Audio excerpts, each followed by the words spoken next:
네, 여러분 안녕하세요. 연미정입니다. 오늘 우리 두 번째 시간인데요. 지난 시간에는 구석기, 신석기, 청동기, 철기 시대에 해당되는 전체적인 시대를 개괄해 보면서 각 시기별 어떤 특징과 그다음에 제가 이제 경제 파트에 좀 포인트를 맞추시면 나머지 사회에 해당되는 내용은 자연스럽게 따라온다라고 하면서 좀 알려드렸었습니다.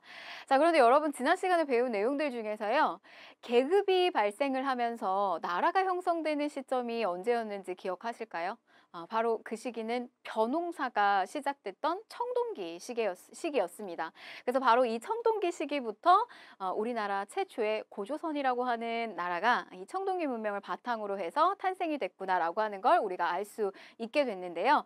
바로 이제 오늘은 그 고조선의 어떤 건국과 멸망의 과정 그리고 여러 나라의 성장까지 좀 살펴보도록 하겠습니다. 자, 여러분 우리 지난 시간에 했던 것처럼요. 노트 꼭 준비를 하셔야 되고요. 고조선 파트에 들어가기 전에 여러분들이 꼭 포인트를 잡으셔야 되는 부분들이 있어요.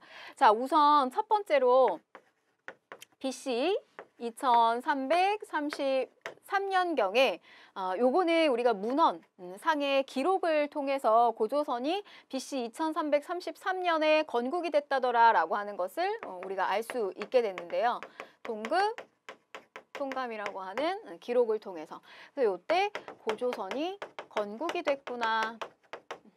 물론 여러분 청동기 시기가 BC 2000년경이에요. 그래서 BC 2000년경보다 훨씬 더 이전 시기이기 때문에 이 시기는 신석기 어떤 문화가 있었던 때가 아니냐 이렇게 생각하실 수 있지만 지금 기록상의 어떤 내용과 고고학적인 성과하고의 조금의 차이가 있습니다. 이건 앞으로 점점 좁혀질 것이라고 생각이 들고요. 자, 그래서 보시면 이 첫 번째 고조선이 어떻게 건국이 됐는가 이 부분에 해당되는 내용을 여러분들이 하나의 좀 포인트로 잡으셔야 돼요. 여기에는 뭐 건국 신화도 있을 수 있고요. 그런 것들 좀 한번 살펴보시고요. 자, 그 다음에 이 고조선이라고 하는 나라가 점차적으로 이 세력이 성장하다 보니까 중국의 연나라로부터의 견제를 받아요. 그래서 BC 3세기경이 되면 3세기경이 되면 연나라 장수였던 연나라 진계의 침입을 받게 된다라고 하는 어떤 하나의 사건. 자, 그 다음에 이 고조선은 바로 이 사건을 통해서 굉장히 큰 변화를 가져오게 되는데요. BC 2세기 무렵이 되면 중국의 진나라, 한나라 굉장히 이제 혼란기에 그런 교체기에 위만이라고 하는 인물이 들어오게 됩니다. 그러면서 이 조선은 위만조선으로 이어지게 돼요. 그래서 여러분들은 특히 이 위만조선에 해당되는 부분에 포커스를 맞추셔서 전개 과정을 좀 살펴보시는 게 좋아요. 자, 그리고 이 고조선 BC 108년이 되면 한나라의 침입을 받아서 결국에는 멸망을 하게 된다라고 하는 거. 이게 전반적인 어떤 고조선의 줄거리에 해당이 돼요. 그래서 여기서 이제 촘촘히 내용을 채워 넣으시면 되겠고요. 그 다음에 이제 이게 전체적인 어떤 역사의 흐름이라면 여러분들이 하나 좀 더 가져가셔야 되는 거는 고조선의 사회 모습이에요. 그래서 이 고조선의 사회 모습 중에서 8조법에 해당되는 내용, 이런 것들 그리고 앞에 뭐 단군시나 내용까지 좀 함께 살펴보시면 되겠습니다. 자, 그럼 내용 한번 보실게요. 단군한검이 기원전 2333년에 청동기 문화를 바탕으로 해서 아사달에서 건국을 했다더라. 자, 그런데 여러분들 이 건국신화 한번 보실 필요가 있어요.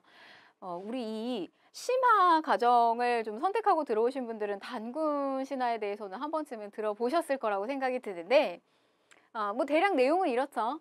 환웅이 아버지 한인에게 인간 세상을 다스리고 싶다라고 계속 쪼르잖아요. 그래서 이제 아버지가 이제 허락을 해요. 그래서 이 환웅이 내려오게 되는데 그때 내려올 때 누굴 데리고 왔느냐? 비, 바람, 구름의 신을 데리고 왔다더라. 그래서 인간 세상에 내려왔는데 거기에서 인간이 되고 싶어 하는 곰과 호랑이를 만나게 돼요. 근데 이제 이 곰과 호랑이는 기회를 주죠. 호랑이에게 쑥하고 마늘만 먹고 100일을 견뎌라. 그랬는데 이 중에서 결국에 곰은 인내심이 있는 이 곰은 그 시간을 아주 이 인고의 시간을 견뎌내면서 결국에는 아리따운 여인으로 변하게 돼요. 웅녀로 변하게 됩니다.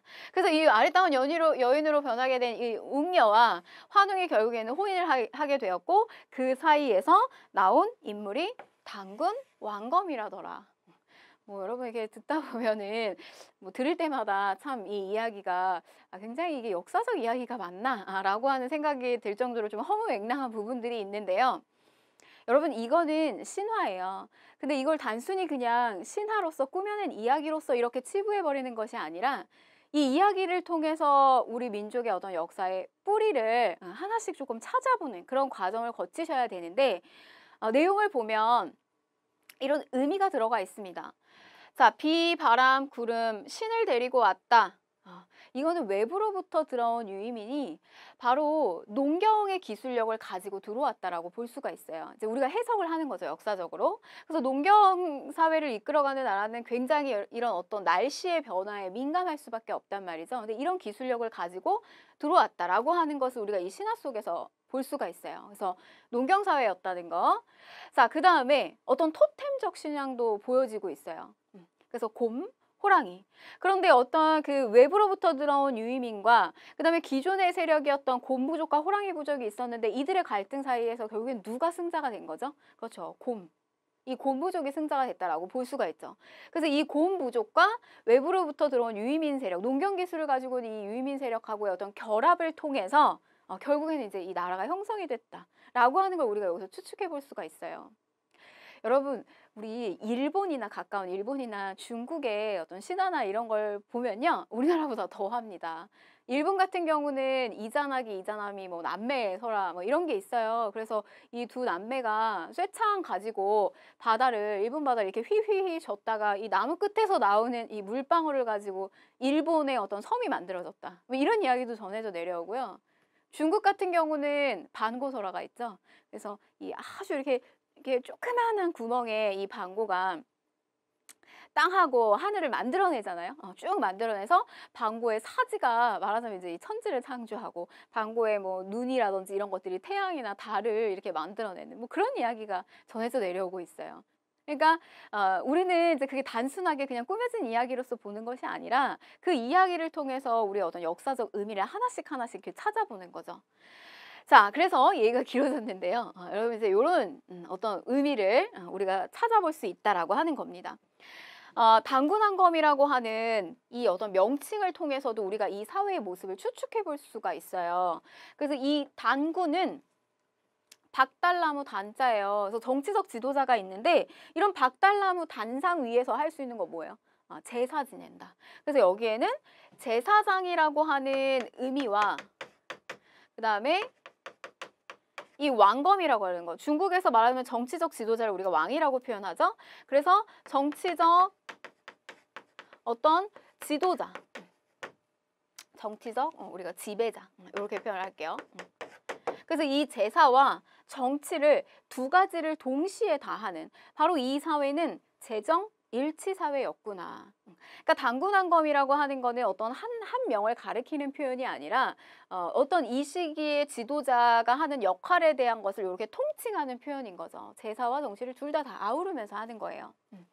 자, 그래서 요런 어떤 고조선의 단군 신화가 전해져 내려온다는 거고, 자, 그러면 고조선의 세력 범위를 좀 한번 살펴볼게요. 여러분 지도를 한번 좀 보실 필요가 있어요. 자, 보시면 여기 우리 이제 한반도 지도인데, 이렇게 한반도 지도가 있고요. 자, 우리 이쪽으로 보시면 여기에 랴오어강이 흐르고 있어요. 우리가 요하강이라고도 해요. 그래서 이 요하강을 기준점으로 해서 요하강의 서쪽을 우리는 뭐라고 하냐면 요서. 자, 이 랴오어강의 동쪽을 우리는 뭐라고 하냐면 요동. 이렇게 부릅니다.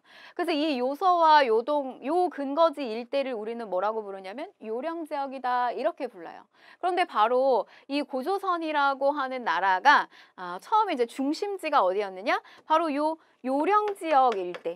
이 일대에서 처음에 중심지로 삼고 있다가 이제 나중에 이 중심지가 대동강역 일대로다가 이렇게 쭉 이동해서 왔다. 그래서 우리는 이 고조선의 중심지가 이동되었다라고 하는 이 이동설의 학계에서 좀 무게가 실리고 있어요. 그래서 이렇게 그러면 그래서 이제 요령지방을 중심으로 성장을 했고 한반도까지 이렇게 세력을 확장했다. 그래서 이렇게 녹색깔로다가 표시되어 있는 게 이 고조선의 세력 범위 정도로 추측이 되는데 이 시기에 어떤 고고학적인 어떤 유물이 이 영토를 또 이렇게 결정지어지는 유물이 발견이 되기도 했어요. 공통되는 어떤 유물들이. 그 유물들이 어떤 게 있었냐면 비파형 동검. 이거 청동기 시기 때 대표적으로 봤었잖아요. 그다음에 손잡이가 달린 미송리식 토기. 그리고 또 우리 북방식 고인돌. 이런 것들이 여기에서 공통적으로 출토가 된다는 거죠. 그래서 어떤 문헌적 기록과 그다음에 이런 어떤 고고학적인 유물들을 통해서 고조선의 영역을 대략적으로 추정해 보니 요 정도, 요 녹색 표시한 정도의 어떤 세력 범위를 갖고 있구나라고 하는 것을 우리가 알 수 있게 된 거예요. 자, 그러면 이제 우리가 이 고조선의 어떤 성장 과정을 좀 살펴보면요. 기원전 4세기에 중국 요서지만 경계로 중국의 연나라와 대적할 만큼 고조선은 점차적으로 성장을 하게 됩니다. 우리 이 요서 지역, 여기가 요서 지역이죠. 그래서 이 지역을 경계로 할 만큼 이쪽에 이제 연나라가 있었다는 이야기예요. 그래서 여기하고 굉장히 서로 견제할 만큼 고조선이 막 성장을 하니까 이 연나라가 결국에 고조선을 가만히 두지 않아요.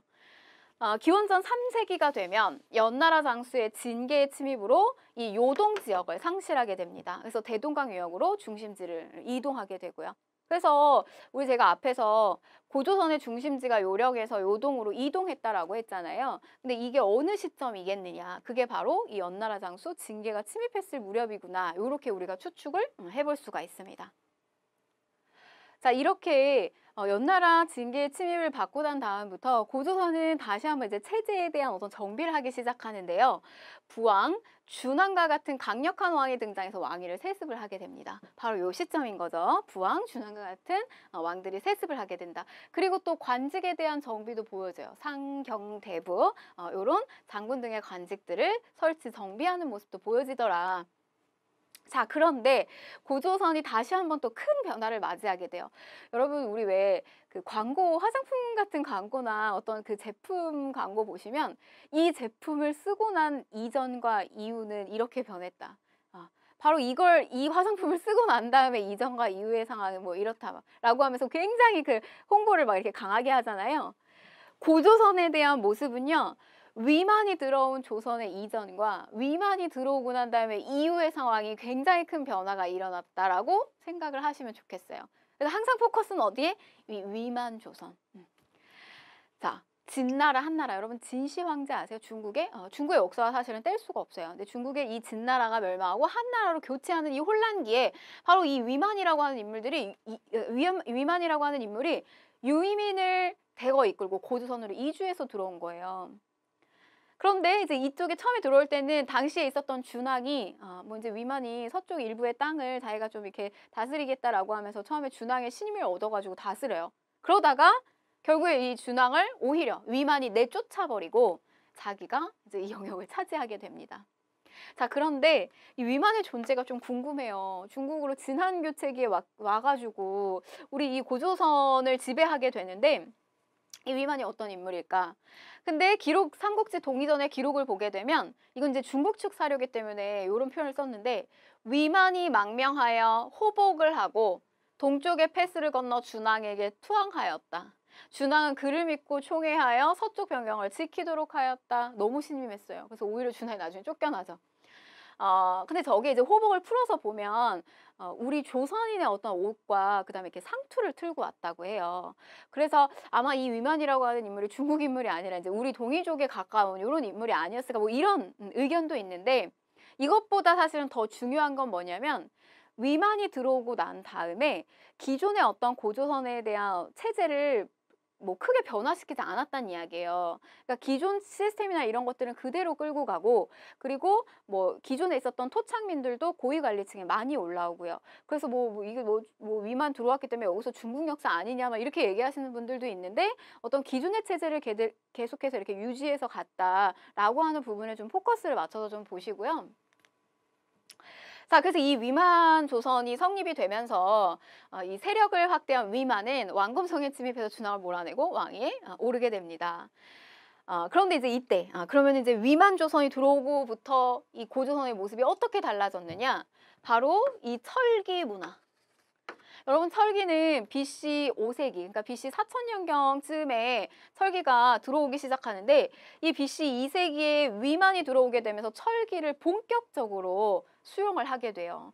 그러니까 굉장히 이제 나라가 아주 많이 이제 발전을 하게 되겠죠. 제가 이 철기가 가지고 있는 어떤 어마무시한 어떤 그런 그 이전의 청동 제품하고 비교했을 때 차이를 뭐 앞에서 설명을 드렸어요.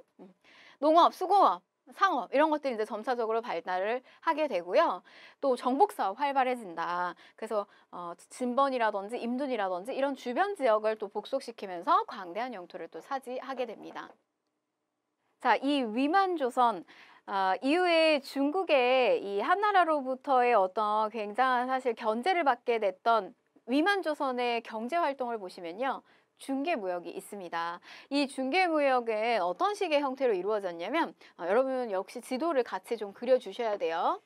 한 번쯤은 그려보세요. 지도를. 그래서 보시면 이렇게 자, 이쪽에 한나라, 중국의 한나라가 있고요. 그다음에 여기에 위만조선이 자, 이 남방 쪽에 있는 진국의 나라가 진국과 이 한나라가 직교역을 하고자 하는 것을 중간에서 누가 막았다? 이 위만조선이 막게 됩니다.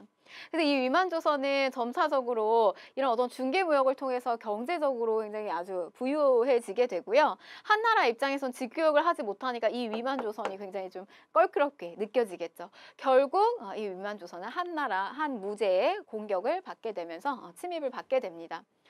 자, 중개무역으로 이익을 돕자마자 우거왕 때 이 우거왕은 위만조선의 손자예요. 그리고 고조선의 마지막 왕이고요. 중국의 한무제가 군사를 보내서 고조선의 왕검성을 공격을 하게 됩니다. 처음에는 패수전투라고 해서요. 그 전투에서는 고조선이 일부 승리를 하기도 해요.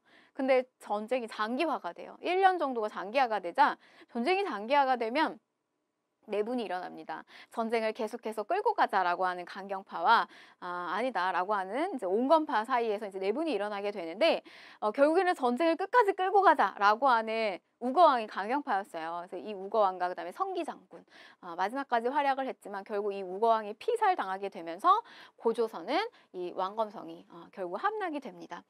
물론 이제 이 우거왕이 피살되고 난 다음에 조금 더 들어가시면 조선상 관직명이죠. 역계경이 한반도 이 남부 진국 쪽으로 이동하는 등 굉장히 고조선 이 위만조선의 입장에서 위기의 상황에 이제 봉착을 하게 됐어요. 그래서 결국에 이 수도 왕검성의 함락으로 BC 108년에 고조선은 멸망을 하게 됩니다. 자, 그런데 보시면 이제 이 고조선이 한나라에 의해서 멸망하고 난 다음에 이 한나라는 고조선의 영토에다가 4개의 군현을 설치해서 우리가 그래서 사군현 또는 한군현 이렇게도 표현을 하는데 4개의 군현을 설치해서 일종의 이제 식민 통치를 전개를 하기 시작을 해요. 그래서 보시면 이 일대에 위만조선은 사라지게 되고 낙랑, 현도, 그다음에 임둔, 진번과 같은 이런 한 사군을 설치를 하게 됩니다. 근데 이제 나중에 이 현도, 임둔, 진번 같은 경우는 사라지게 되고요. 이 대동강 일대에 있는 이 낙랑이 존재를 계속해서 하게 되면서 우리 나중에 이제 여기에 고구려라든지 신라, 백제 이런 나라들이 형성될 때 이 한나라의 영향을 어떻게 하면 이 한반도에서 쫓아내느냐 이게 또 고대 국가로 가게 되는 어떤 고대 국가의 모습을 보여지게 되는 어떤 그런 과정에 또 하나에 들어가게 된다라고 하는 거. 자, 그래서 이렇게 고조선의 멸망 과정까지 좀 살펴봤고요. 자, 그 다음에 여러분들이 이 고조선의 어떤 사회 모습을 좀 살펴보셔야 되는데요. 한서 지리지에 의하면 고조선에는 8조법이 있었다라고 전해지고 있습니다. 물론 이제 우리에게 알려진 거는 3개의 법 조항만 전해지고 있는데요. 남을 죽이면 즉시 죽음으로 갚고 남을 상해하면 곡식으로 배상한다. 이런 내용들을 통해서 고조선이라고 하는 나라가 생명을 굉장히 중요시했구나. 이런 것들 체크해 볼 수가 있고요. 또 곡식으로 배상한다 이런 걸 통해서 이 나라는 농경국가였구나 라고 하는 것도 알 수가 있고요. 자, 남의 물건을 훔친 자, 그러니까 남의 물건을 훔친다라고 하는 것 자체가 사유재산이 존재하고 있었구나라고 하는 것도 우리가 살펴볼 수 있고요. 남자면 그 집에 뭐 노로 삼고요. 그다음에 여자면 비로 삼는다 이런 노비에 대한 존재. 그래서 이 시기는 계급이 존재하고 있었구나라고 하는 것들도 체크하실 수가 있습니다. 그래서 우리가 이제 전해지는 이런 사료를 통해서요. 고조선의 모습을 우리가 추측을 해보는 거고요. 자, 그래서 이 내용은 여러분들 이렇게 연결지어서 보시면 되겠고요.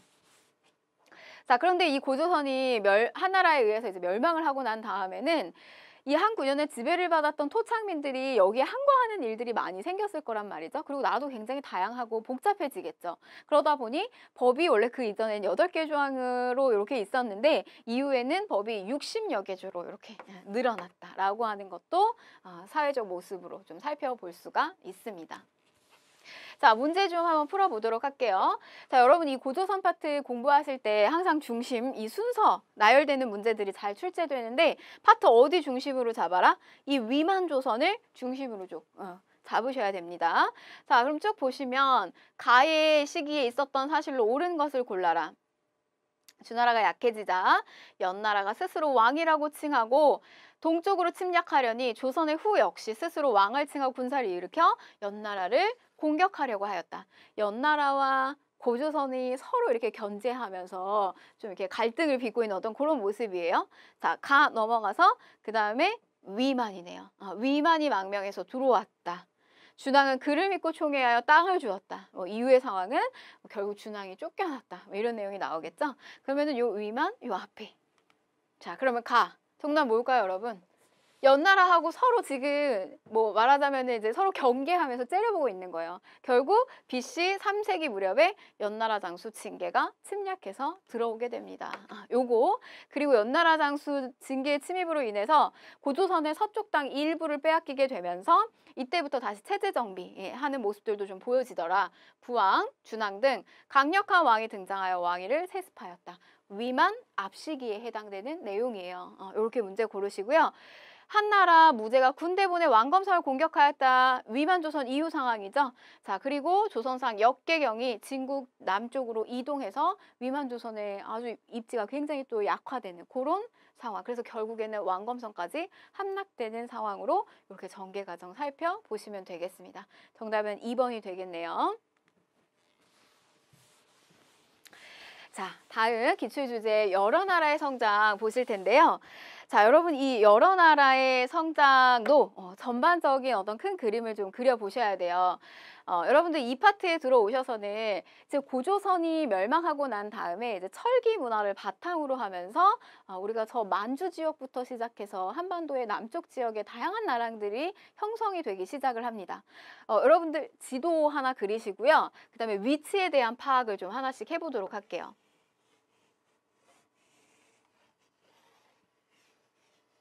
자, 우선 저 위쪽 일대, 이 만주 지역 위쪽 일대에 숭하강이라고 하는 강줄기가 흘러요. 그런데 이 강줄기에 아주 이제 비옥한 말하자면 이제 평야지대에 부여라고 하는 나라가 생기기 시작을 합니다. 성장하기 시작을 하고요.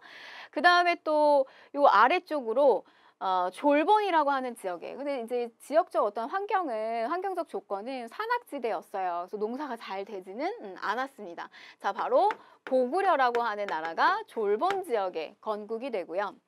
자, 그 다음에 한반도 이 남쪽으로 들어와서 살펴보게 되면요. 이 남쪽의 함경도 지역의 동해안, 바닷가 쪽이네요. 그러면 이 지역에서는 뭔가 해산물이나 이런 것들이 굉장히 풍부하겠구나 정도 우리가 유추할 수 있어요. 그래서 이 지역에 함경도 동해안 지역의 옥저. 그 다음에 또 강원도 일대 동해안 지역의 동해. 요런 나라들이 건국이 됩니다. 자, 그 다음에 이 남쪽에 굉장히 비옥하고 우리 말하자면 이제 농사가 잘 지어지는 곳이죠. 그래서 요 남쪽 지역에서 보여지는 곳은 마한, 그 다음에 낙동강 아래쪽에 변한, 그 다음에 우리 경주죠. 오늘날 진안. 바로 우리는 요 지역을 우리가 요런 나라들을 합쳐서 우리가 뭐라고 부르냐면 삼한 요렇게 부르게 됩니다. 삼한.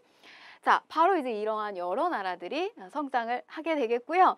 그 다음에 제가 우리 앞에서 이야기 드렸던 것처럼 우리 이 고조선, 위만 고조선 마지막에 우거왕에 의해서 왕검성 함락되면서 이 지역의 대동강유역 일대에 요 9년 설치된 거, 요 낭낭, 이 낭낭을 어떻게 몰아내느냐.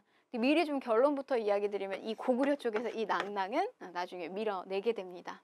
자, 요런 여러 나라들의 모습을 좀 살펴볼게요. 자, 위치 평탄하고 넓다. 자, 경제적으로 농경하고 목축을 반반씩 해요. 반농, 반목. 자, 그 다음에 비교적 조건이 좋았어요. 환경적으로. 그래서 말, 주옥, 모피, 사료 속에서는 뭐 어떤 금과 같은 금은 뭐야 뭐 이런 것들이 굉장히 풍족했다더라. 부여. 제가 그래서 이 부여하고 고구려 이 나라를 둘을 좀 비교할 때 어떤 이야기 하냐면 부여는 좀 첫째다. 이 고구려는 좀 둘째다. 그래서 뭐냐면 이렇게 주어진 환경이 완전히 그 첫째들은 이렇게 다 주어지잖아요. 그래서 뭐 여러 가지 부모님이 처음에 이제 첫 아이니까 뭐 여러 가지 뭐 물질적인 지원을 많이 전폭적으로 해준단 말이죠. 그래서 환경적으로 조건이 되게 좋았던 나라가 부여예요. 근데 중국 쪽의 사료를 보게 되면 이 부여에 대한 어떤 이 민족들을 이렇게 평을 할 때도 사료 속에서 아주 이렇게 마음씨가 좋고 마음의 품이 넓다 뭐 이런 식의 표현들이 있어요. 근데 고구려 같은 경우는 뭔가 노략질을 좋아하고 뭐 이런 표현을 좀 많이 써요. 그래서 제가 이제 고구려 같은 경우는 주어진 환경이 사실은 좀 별론데 좋지 않은데 왜냐면 굉장히 사실 산악지대에서 농사짓기가 어렵거든요. 그런데 고구려는 자기가 가지고 있는 환경을 잘 이용해서 결국에는 고대 국가로 발돋움하는데 성공을 한단 말이죠. 그래서 이런 조금 좀 뚜렷한 특징들이 있다는 거. 자, 정치적인 모습을 보게 되면요. 오부족 연맹체예요. 5개의 어떤 부족체가 서로 연맹해서 나라를 형성하고 있는데 왕은 존재를 합니다. 이 왕이 존재를 하고요. 그다음에 행정구역이 이런 식으로 나뉘어져 있는 거예요. 그래서 여기에 이 말하자면 이제 이 부족장들이 마가, 그다음에 우가, 그리고 저가, 그리고 부가. 여기 이제 토템적 신앙도 좀 들어가 있어요. 말을 상징하는 거고요. 우는 뭘까요? 소죠. 구는 뭘까요? 개입니다. 저는 돼지. 그래서 이런 어떤 토템적 성격도 들어가 있으면서 어떤 행정적 성격도 가지고 있고요. 이런 부족들이 각자 지역을 이렇게 통치하는 형태. 그리고 왕은 존재하고 있고요. 근데 이렇게 각자 행정구역을 통치하다 보니까 이 시기는 왕의 권한이 그렇게 세지를 않아요. 그래서 어떤 사료가 있냐면 수해나 그다음에 농사가 잘 안 됐어요. 흉년이었어요. 그러면 왕을 죽여야 한다라고 하는 사료까지 등장을 해요. 그래서 당시에 어떤 그 연맹 국가의 모습에서 왕의 권한이 그렇게 크지 않았구나라고 하는 것을 보여주는 좀 대표적인 사례가 됩니다.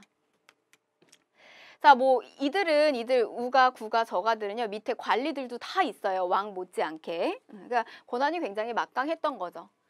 자, 대표적인 어떤 풍속과 문화들을 좀 살펴보셔야 되는데요. 제천 행사로는 매년 12월에 열리는 영고라고 하는 제천 행사가 있습니다. 자, 근데 요거는요, 여러분 제천 행사는 뭐냐면 쉬운 예로 우리도 제천 행사를 해요. 그러니까 한 해에 어떤 농사가 잘 돼가지고 수확량이 많이 나오면 뭐 거기에 감사한다라고 하면서 이제 우리도 뭐 추석이나 그래서 한 해 수확한 걸 가지고서는 서로 친척들이 모여가지고 뭐 음식을 나눠 먹고 하잖아요. 근데 전형적인 농경 국가에서 그런 제천 행사들이 보여지는데 부여 같은 경우는 이 제천 행사가 12월에 열린단 말이죠. 그러면 이제 이 농사 보통은 이제 씨 뿌리는 뭐 5월이나 그다음에 이제 수확하는 9월, 10월이나 이런 날에 제천 행사가 열리는데 부여 같은 경우는 12월에 열려요. 이건 농경의 모습하고 좀 맞지 않는 달이거든요. 그래서 요거는 수렵 사회였구나. 사냥을 잘 되게 해달라고 하는 어떤 그런 수렵적 전통을 반영하고 있는 제천 행사라고 기억을 좀 하시고요. 자, 그 다음에 순장이 있습니다. 임금이 죽으면 껴묵거리와 함께 많게는 100명까지도 묻는다라고 해요. 그래서 이때 당시 이제 같이 이제 지배층이 죽게 되면 거기에 있는 피지배층이 같이 묻게 되는데 사실 굉장히 이렇게 감사한 마음으로 묻혔다라고 해요. 내가 살아있을 때 모셨던 사람을 죽어서까지도 같이 이렇게 또 모실 수 있다라고 하는 어떤 조금 그런 신앙적인 부분이 있는 거죠. 그래서 이런 순장이 또 많이 유행을 했다라고 합니다. 근데 나중에 시기가 지나가면서 저런 순장들은 금지하게 돼요. 노동력을 중시하게 되면서. 자, 그다음에 우제전법이에요. 자, 이 우제전법은 소의 굽을 가지고 점을 치는 겁니다. 그래서 이게 탁 벌어지게 되면 흉년. 그다음에 이제 모아지게 되면 아, 이제 풍년이 오는구나 뭐 이런 식의 이제 점을 쳤다라고 하고요. 자, 형사치수제. 형이 죽으면요. 형수를 취하는 거예요. 그래서 이거 뭐 막장이 아니냐, 뭐 이렇게 형 죽었는데 어떻게 형수를 동생이 이렇게 다시 취해서 혼인을 하느냐, 뭐 이렇게 뭐 생각하시는 분은 없겠죠. 자, 이건 뭐냐면 노동력이 바깥으로 빠져나가는 거를 막으려고 하는 거예요. 그래서 뭐 이거는 뭐 형을 배신했다 이런 의미가 아니라 이제 형이 죽고 났을 때 그 여성에 대한 노동력을 이 동생이 그 부족을 계속해서 끌고 가기 위해서 이렇게 끌어안는다라고 이해를 하시면 됩니다. 형사치수제. 자, 그 다음에 법률은요, 엄격했어요. 그래서 1책 12법. 남의 물건을 훔치게 되면 12법은 12배로 배상을 하게 된다. 라고 하는 것이 이제 대표적인 부여의 특징들이에요. 자, 다음 고구려 넘어가 볼게요. 고구려. 정말 그 약탈을 일삼고 아주 이렇게 중국에서 얘기하는 것처럼 포악한 나라가 고구려였을까요? 근데 이제 저는 그거 이제 중국 입장에서 그렇게 살펴본 거고 중국하고의 관계가 별로 좋지 않았다는 이야기겠죠. 아, 그거보다 이 고구려라고 하는 나라는 주어진 환경이 별로 좋지 않은데 자기가 가지고 있는 환경을 굉장히 잘 활용해서 나라를 부강하게 만들었던 나라로 기억하시면 좋겠습니다. 똑같아요. 오부족 연맹체고요. 부여랑 공통이 되고요. 왕 아래에 대가. 이런 상가, 고추가들이 존재를 하게 되고요. 이 대가들은 그러니까 이 대가들 역시 우리 아까 앞에서 살펴본 것처럼 마가, 구가, 저가 이런 사출도를 다스렸던 이런 어떤 부족장들처럼 이들도 똑같이 대가들 밑에 사자, 조이, 선인 등의 관리를 또 거느리는 형태였다는 거예요. 그러니까 왕이 있지만 여전히 왕 못지않게 나머지 어떤 군장들의 세력이 여전히 세구나라고 하는 걸 알 수가 있습니다. 자, 그 다음에 제가회의를 열었다. 대가들이 모여서 상가 고추와 이 대가들이 모여서 국가의 중대사를 결정했다. 이게 고구려의 귀족회의예요. 자, 여러분 요거는 여러 제자. 그 다음에 가는 여러분 징기스 칸 들어보셨어요? 우리가 보통 정치적 지도자를 왕이라고 표현하잖아요. 근데 이제 뭐 어떤 이런 유목민족이나 뭐 이런 나라들에서 우리가 우두머리를 표현할 때 칸이나 그 다음에 이런 표현을 씁니다. 그래서 이 우두머리들이 모여서 하는 회의예요. 제가회의. 자, 경제적 모습을 보게 되면 재밌어요.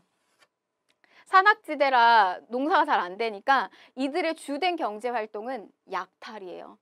그래서 집집마다 이게 반드시 있어요. 뭐가 있냐면 집집마다 이 약탈 창고인 부경이 있었다. 이들이 살아가는 방식이에요. 그래서 이 약탈 창고를 채워주는 나라가 어느 나라였을까요? 이 풍부한 나라, 해산물이 풍부하고 이런 것들이 잘 나는 나라, 바로 이 불쌍한 이 옥저하고 동해 이 두 나라가 고구려에게 이렇게 바치는 역할을 주로 했어요. 근데 나중에 이 옥저, 동해는 또 고구려에게 복속이 되기도 하죠. 자, 고구려의 풍속. 한번 살펴보면 제천 행사 있습니다. 10월이죠. 전형적인 어떤 그런 모습이고 10월에 국동 대혈 동굴에 모여가지고 동맹이라고 하는 제천 행사를 열어요. 그래서 고구려의 건국 시조 주몽이나 그다음에 유화부인을 이렇게 기리는 어떤 이런 행사들을 열기도 하고요. 자, 그다음에 서옥제. 요거는 뭐냐면 신부 집에 서옥이라고 하는 집을 지어가지고 남자 여자가 혼인을 했을 때 신부 집 쪽에 가서 먼저 사는 거예요. 요거 조금 더 쉬운 표현으로 바꾸게 되면 그러니까 신랑이 여자 쪽에 가는 거예요. 뭐 대릴사위제 이렇게 표현을 할 수도 있습니다. 그래서 여자가 남자 쪽에 이렇게 시집 간다 이런 개념은 여러분 조선 시기 때 후기에 오게 되면서 이제 전형적으로 보편화되는 모습이라고 일단 구분을 좀 그렇게 하시면 좀 수월하고요. 자, 법률은 부여랑 같아요. 1책 12법이 공통적으로 보여집니다. 자, 그 다음에 우리 이 불쌍한 나라 옥저하고 동의 모습 좀 한번 살펴볼까요? 보시면 이 나라들은 읍군, 삼노라고 하는 이 군장이 자기 부족을 통치하는 군장 국가예요. 자, 이 말은 무슨 말이냐면 사료 속에 이런 표현이 있거든요. 군장은 있으나 대군장은 없다 이런 표현이 있어요. 그럼 그 대군장은 뭘 이야기하는 거냐면 왕을 이야기하는 거예요. 그래서 이 나라들은 왕이 존재하지 않아요. 부여랑 고구려는요. 부여랑 고구려는 왕이 있었어요. 왕이 있지만 힘이 별로 세지 않았다. 그러나 여기는 왕이 없다. 고구려에 압멸받아서 결국 연맹왕국으로 성장하지 못하고요. 군장국가 단계에서 이 두 나라는 멸망을 하게 됩니다. 자, 경제적으로 굉장히 좋았어요. 옥저하고 동해, 뭐 해산물 풍부하고 토지도 비옥하고요. 좀 포인트 잡아보신 뭐 해산물이라든지 뭐 이런 것들 굉장히 풍부했다. 그러나 어디로 간다? 고구려로 간다. 자, 동해 보시면요. 토지 비옥하고 윤택해요. 또 방직 기술 같은 것들도 발달하는 게 보이고, 자, 요거 이 동해의 특산물은 굉장히 잘 나와요. 단궁이에요. 뭐 닭달나무 단, 그래서 아주 단단하고 짧은 이런 어떤 활을 특산물로 가지고 있었고 잘 만들어냈다는 얘기죠. 그 다음에 과하마, 이거는 과실 열매 할 때 그 과. 그 다음에 얘는 아래 하자예요. 그래서 과실나무. 죄송해요. 자, 보실게요. 나무. 자, 이렇게 나무가 있는데 여기 이렇게 과실이 달려있는 나무가 있어요. 근데 요 나무 밑에 있는 작은 말이라는 뜻이에요. 나무 아래 말. 그래서 다리가 좀 짧은 작은 말을 표현하는 거예요. 그래서 이런 말들이 굉장히 많이 있었고, 그 다음에 반어피, 가죽입니다. 바다 표범의 가죽 같은 것들, 이런 것들이 굉장히 풍부하게 있었다. 그러나 다 누구한테 갔다? 고구려한테 갔다 라고 하는 겁니다. 자, 그 다음에 또 이어서 옥저, 민며느리제가 있어요. 민며느리제. 옥저의 모습을 좀 보게 되면 뭐 굉장히 가지고 있는 것들이 많고 윤택해요, 기본적으로. 그리고 또 착해요. 좀 약간 이미지가. 보면 또 여자가 굉장히 어렸을 때 남자가 집에 가서 살다가 성장한 후에 이제 남자가 여자 집에 예물을 치르고 혼인을 하는 제도다. 자, 쉬운 말로 여러분 무슨 말이냐면 우리 여기 이렇게 민자가 붙잖아요. 그러면 좀 뭔가 이렇게 어리고 그다음에 뭔가 조금 미숙하고 뭐 이런 의미를 가지고 있어요. 그러니까 예를 들면 민둥산 뭐 이게 산이 그 숲이나 나무가 없는 거죠. 민둥산. 그다음에 우리 뭐 민달팽이 들어보셨어요? 민달팽이는 이 등에 껍데기가 없어요. 민머리, 이게 머리숱이 없는 거, 이게 뭔가 조금 미숙한. 그래서 이 민며느리는 나이가 어린 거예요. 아직 성장이 좀 덜 된. 근데 이 점을 찍어요, 남자 쪽에서. 이렇게 나이 어린 여성을 딱 점을 찍은 다음에 이 여성이 하고 미리 이제 혼인을 하는 거죠. 그랬다가 이제 혼인할 연령이 되면 남자 쪽에서 여자 쪽에게 돈을 지불을 하고 여성을 데리고 오게 됩니다. 이때 굉장히 많은 돈을 지불했다 그래요. 그래서 매매혼의 성격을 갖기도 한다. 뭐 이런 표현을 쓰기도 합니다. 민며느리제. 자, 그 다음에 동해. 제천 행사 10월에 무천이 있어요. 또 여러 가지 철자형. 요거는 한자예요. 볼록할 철자. 근데 이 터의 모습이 이렇게 볼록할 철자의 모습을 가지고 있고 또 여자형 요런 터가 보이더라. 동해. 자, 그 다음에 가족 공동묘, 옥저. 가족이 죽으면 가매장해였다가 이걸 한꺼번에 이렇게 추리는 가족 공동묘. 또 동해 같은 경우는 시족이 아닌 다른 시족과 혼인을 하는, 그러니까 자, 요거는 여러분 보세요. 같은 시족 안에서 혼인을 하지 않는 거예요. 그래서 이 시족 바깥에 혼인을 하는 거죠. 요거를 이제 족외혼이다 이렇게 표현을 하게 되고요. 그다음에 이제 책화 같은 경우는 다른 부족의 영역을 침범하게 되면 노비나 소, 말 등으로서 변상을 하게 하는 제도가 책화입니다. 그래서 옥저는 옥저대로 좀 동해는 동해대로 좀 정리를 한번 좀 하시고요. 특히 동해 같은 경우는 이런 시족의 영역을 굉장히 중요하게 여겼었어요. 그래서 뭐 이렇게 침범을 한다든지 뭐 그다음에 혼인 같은 거 같은 내에서 이렇게 혼인하지 않고요. 뭐 이런 것들이 이제 보여지고요. 자, 그 다음에 마지막 남쪽의 가장 한반도 남부 지역에서 가장 비옥하고요. 우리 고려나 조선시대로 이제 넘어가서 어떤 그 농경 기술이 더욱더 발달하게 되면서 이 농민들이 많이 이렇게 살고 있는 곳이 이 삼남 지역이죠. 뭐 익산, 대구, 경주, 김해 뭐 이런 나라, 이런 뭐 위치들. 자, 마한과 진한과 변화 우리가 합쳐서 이제 삼한이라고 표현을 하게 되는데 군장 국가입니다. 이 신지, 읍차 등의 군장이 이 지역을 다스리게 되는데요. 이런 표현들은 여기는 이제 남쪽은 주로 이제 특징이 벼농사가 굉장히 잘 됐던 곳이에요. 근데 여러분 이 벼농사를 잘 지으려면 뭐가 갖추어져야 되냐면 수리시설이 잘 갖추어져야 돼요. 그래서 이러한 어떤 수리시설을 잘 다스릴 줄 아는 우두머리, 그들을 신지, 규모에 따라서 이제 신지, 읍차 이렇게 불렀던 겁니다. 근데 이게 그 한자 표시는 아닌데요. 여러분 이렇게 기억하시면 좋아요. 연못지, 수리시설을 만드는 연못지. 그래서 신지, 읍차. 이게 사만을 이야기하는구나. 사만의 군장들을 표현하는구나. 이렇게 좀 기억을 하시면 좋겠어요. 자, 그 다음에 재정 분리사회였구나. 자, 여러분 우리 재정 일치사회 기억나세요? 재정 일치, 단군 왕검, 제사장과 정치적 지도자 같았구나. 한 사람이 제사와 정치를 같이 했구나. 고조선이 재정 일치사회였어요. 자, 그런데 이 사만, 여러 나라는요. 재정 분리사회입니다. 자, 여기 그림으로 좀 표현을 해보면요. 제사를 지내는 제사장하고요. 주술 방울이에요. 제사장하고 이 제사장을 우리는 천군이라고 불렀어요. 이 제사장과 그 다음에 정치적 지도자가 따로 있는 거예요. 얘는 이제 왕이겠죠. 정치적 지도자. 그래서 이 영역이 철저하게 분리가 되어 있어서 예를 들면 여기서 도둑이 물건을 훔쳐가지고 일로 들어가잖아요. 그러면 여기에서 이 일로 만약에 들어가게 되면 이 정치적 지도자가 이 도둑을 마음대로 처벌하기가 어려워요. 왜냐하면 이 지역은 천군이 다스리고 있는 신성한 구역인 소도기 때문이에요. 그래서 이게 바로 이제 제사와 정치가 분리되어 있는 재정 분리사회다. 이게 사만의 모습입니다. 자, 그 다음에 벼농사 굉장히 잘 되었다라고 하는 거. 또 변산 지역은요. 특히 이 철이 굉장히 많이 생산이 되었어요. 그래서 낭낭이나 외 등으로다가 또 많이 수출을 하게 되고요. 또 철, 덩이새 같은 것들 이런 것들이 또 화폐처럼 또 사용하기도 했고요. 자, 풍속과 문화를 보시면요. 전형적인 농경국가에서 보여지는 이 제천 행사가 보여져요. 5월 달에 수린날. 이게 오늘날 행사로 치면 단오예요. 씨 뿌리는 날. 그 다음에 10월, 계절제. 이게 이제 오늘날 9, 10월, 추석.